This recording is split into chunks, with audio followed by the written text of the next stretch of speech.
Please find a comfortable place to sit.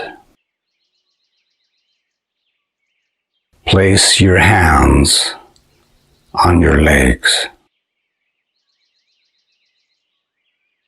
Close your eyes or keep a soft focus on the screen.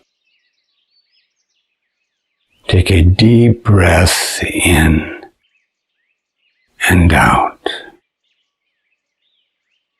A deep breath in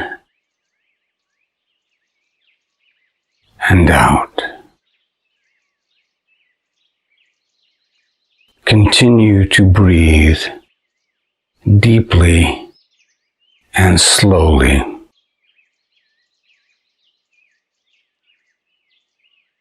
Feel relaxation flowing down from your head into your neck, into your shoulders, down your arms, and into your hands and your fingers. Relax down into your chest, into your stomach, and down your legs, into your feet. Continue to breathe deeply and slowly.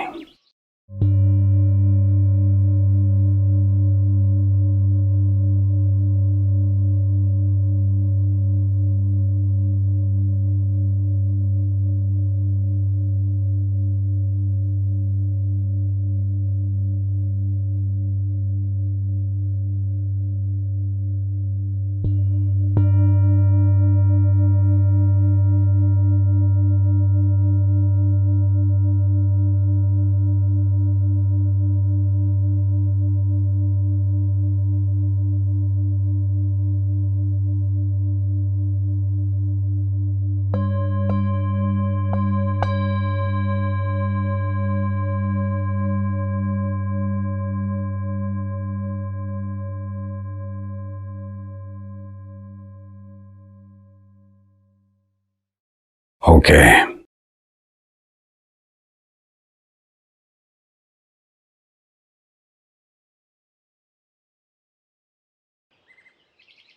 Welcome to the 8th lecture of my happiness class. The topic is peak experiences. This is a term that was coined by Abraham Maslow to describe experiences that people had that are far beyond normal, that are experiences, for whatever reason, of pure bliss, of pure love, of pure peace. These are the feelings that are described, and it's the reason that I am addressing peak experiences. Such states have been called grace, nirvana, samadhi, enlightenment. Most of the people, almost all of them actually, there aren't too many enlightened masters, had these experiences out of the blue. There was no cause that they could see. They had these experiences out of the blue, and then the experiences simply disappeared. And they were back to the normal experiences of life on planet Earth. These experiences, however, point to possibility of feelings far beyond what we normally experience, which is why I am addressing them. The enlightened masters say that they also experience what you would call this intense bliss these intense feelings, this experience beyond anything. For them, though, as time goes on, the intensity abates, fades, but they say it stays in the background of their experience.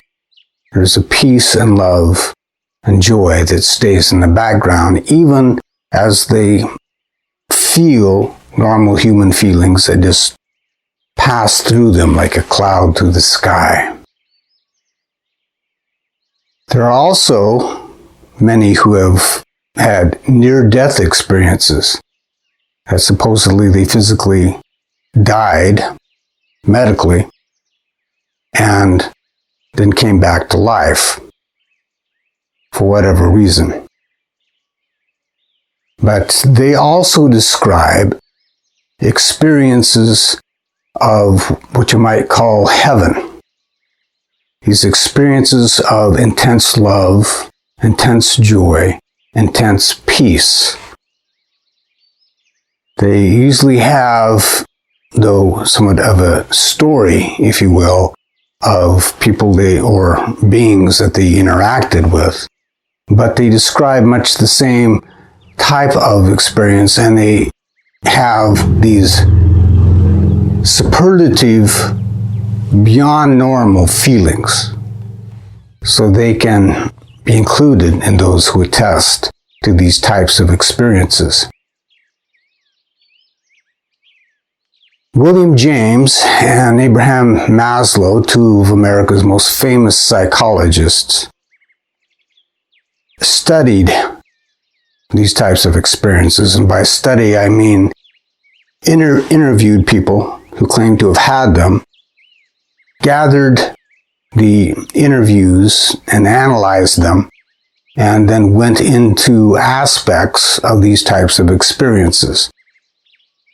William James called them cosmic experiences. Maslow used the term peak experiences, as I already said, and saying that they are characterized by intense awe and bliss, at a super clarity in which these experiences are said to be far more real than anything we experience in our normal lives on Earth. He said it was far more real, super clarity, and a certainty of knowing that is not common here on Earth, and very common that so many of them will explain it this way. Suddenly,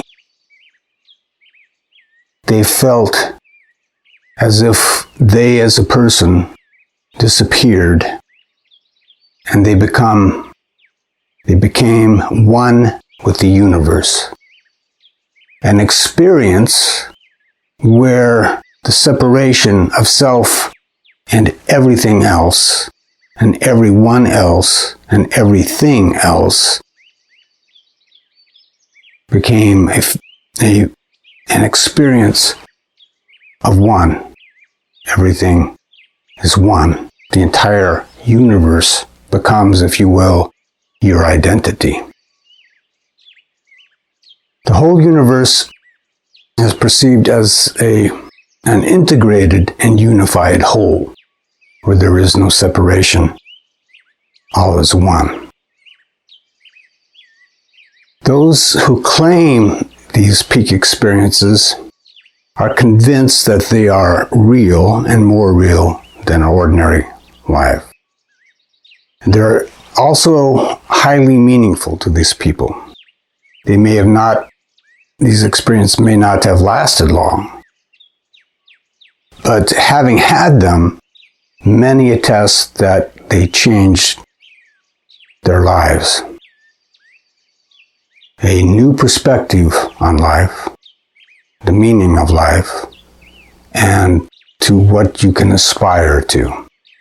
This is not too much different than people who believe that they will experience heaven, and it will be a different experience than here on earth. Whether or not they actually glimpse a higher reality, that their claims of superlative feelings should be taken seriously. After all, whether what they were experiencing was reality, their feelings were real, and they were real experiences. Just like any feeling you feel, you are actually experiencing it.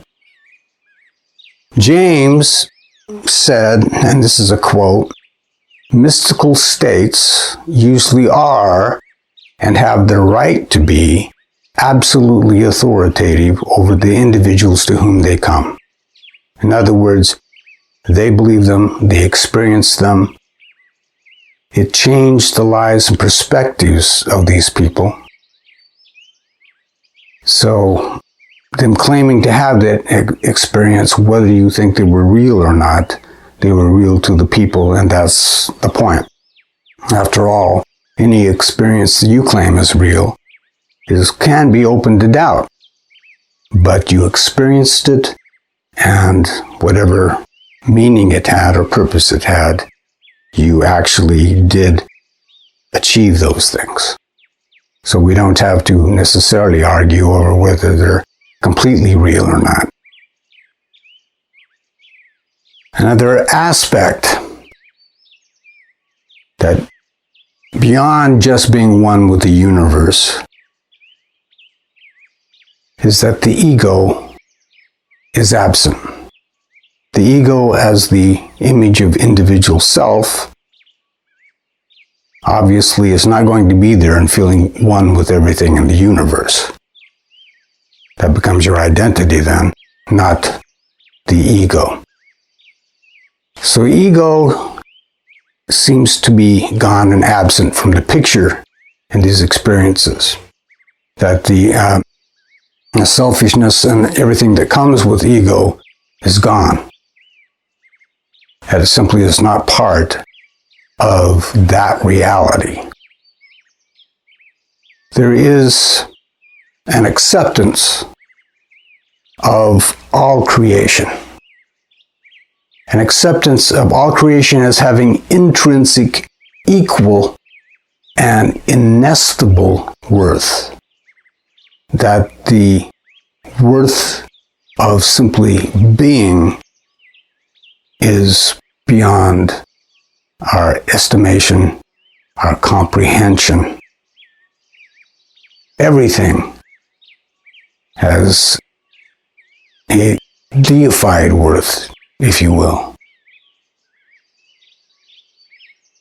They also say that they see that everything is perfect.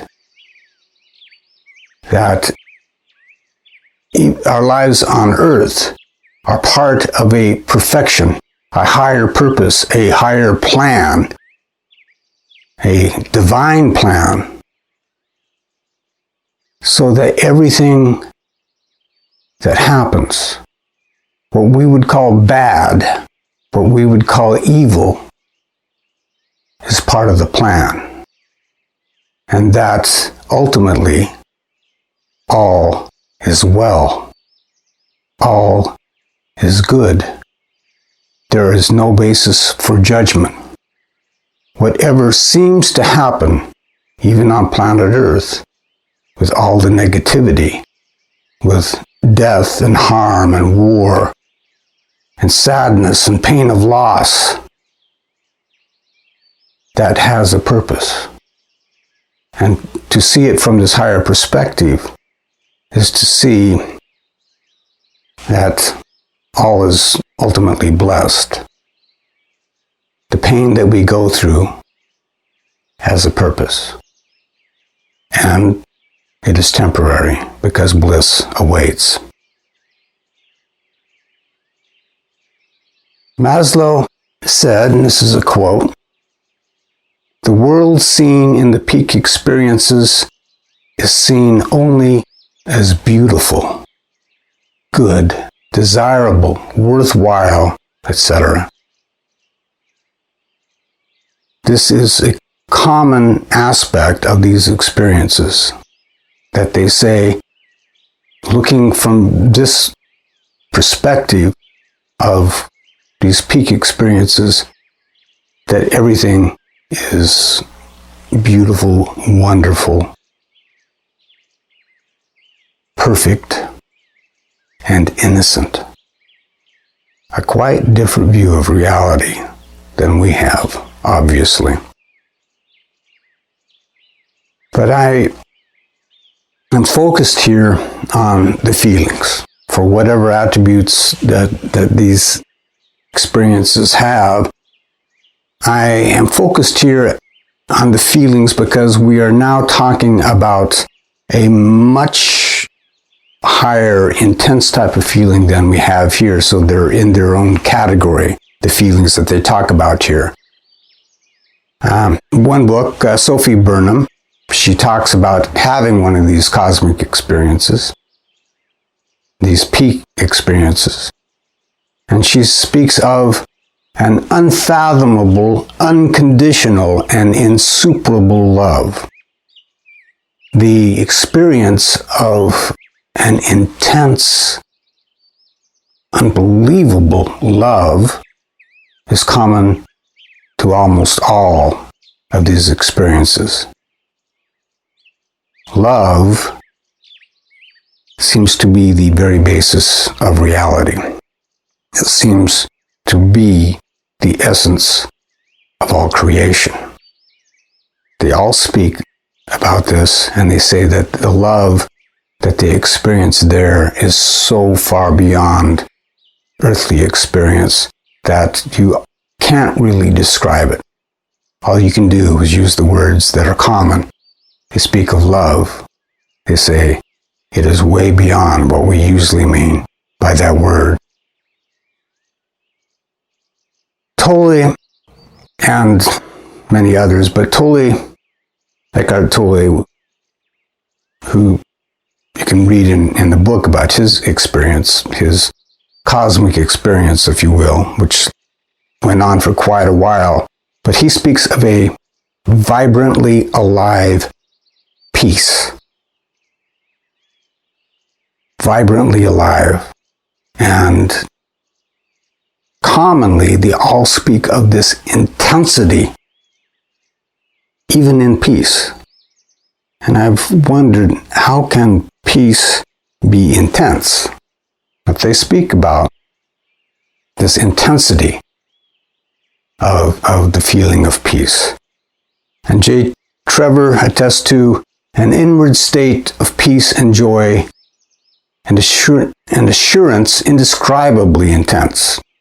So that word intense is quite often used to describe feelings far beyond what we experience, and apparently intense is a word that applies to what they believe that they experienced.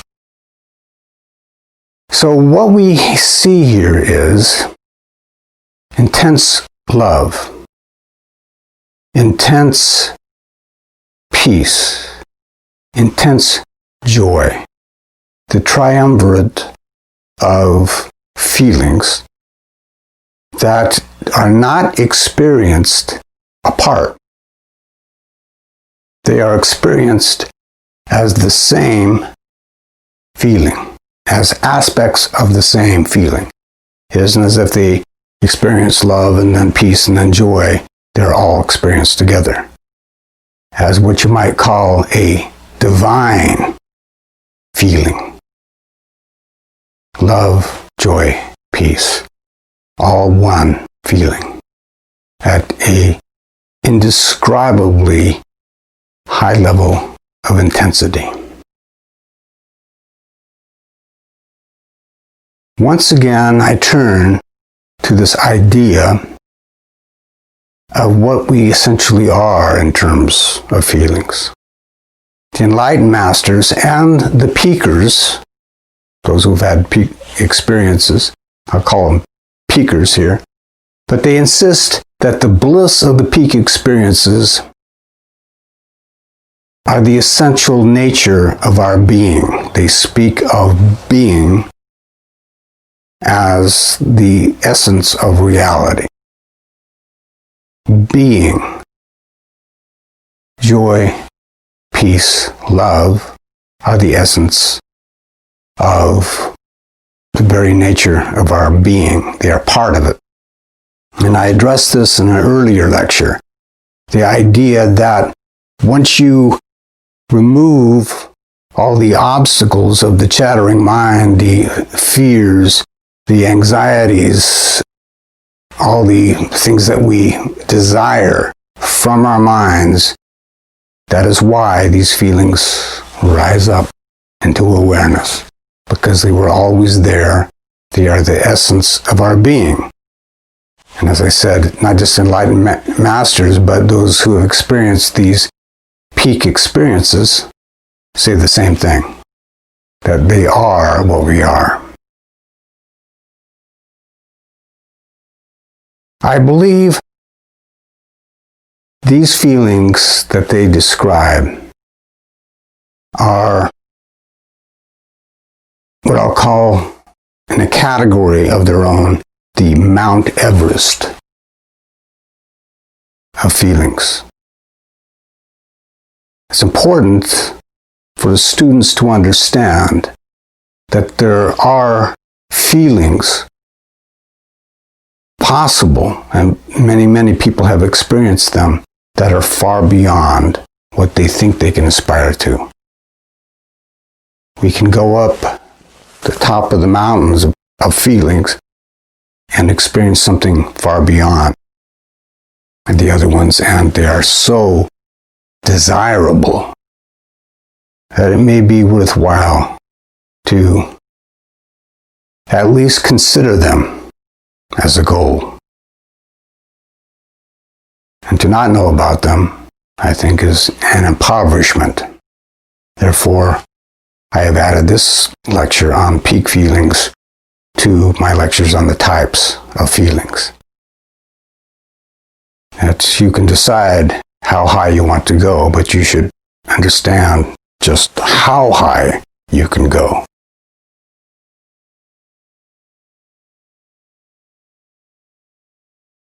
The idea of what they experience being reality, the real reality, calls into question whether this earthly reality is real or not. I spoke of the masters and others saying that this is Maya, an illusion, a dream. And many of those who have experienced the peak experiences would agree. However, many of people who experience this aren't saying that life on Earth isn't real. For after all, there are many people who believe that life on Earth is real, but there is a completely different reality in heaven. That in heaven, it's a completely different experience, but both are real. And there may be some reasons to believe that. There may be some comfort in believing this is real. But I spoke of the idea that what we are experiencing here isn't real, and going through life not being troubled by what's happening here because you don't think it's real is part of the strategies and lives of many people as well. But is it ridiculous to think that this is a dream? That this earthly experience is a dream? Most people would say, hey buddy, this really seems real to me. And by the way, I'm no way near intelligent enough to dream about a whole world. As far beyond my capability. So, it has to be real. I'm not going to try to convince you. I am going to go through a thinking process about what I'll call the logic of a dream. In our night dreams, which we have, we believe it is real. We believe in the dream that it is reality. Of course, we wake up and we say, well, it was just a dream. That wasn't reality. But we thought it was reality when we're in the dream. I'm going to ask, what is the only thing that is real in a dream? The answer is the dreamer, the mind that is dreaming it.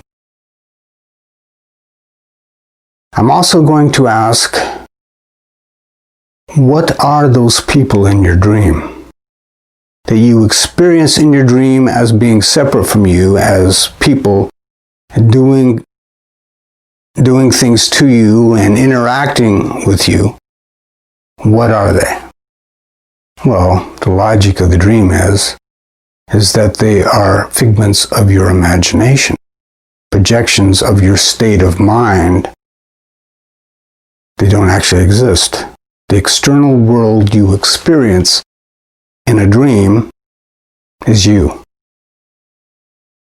Projections of our minds. A third question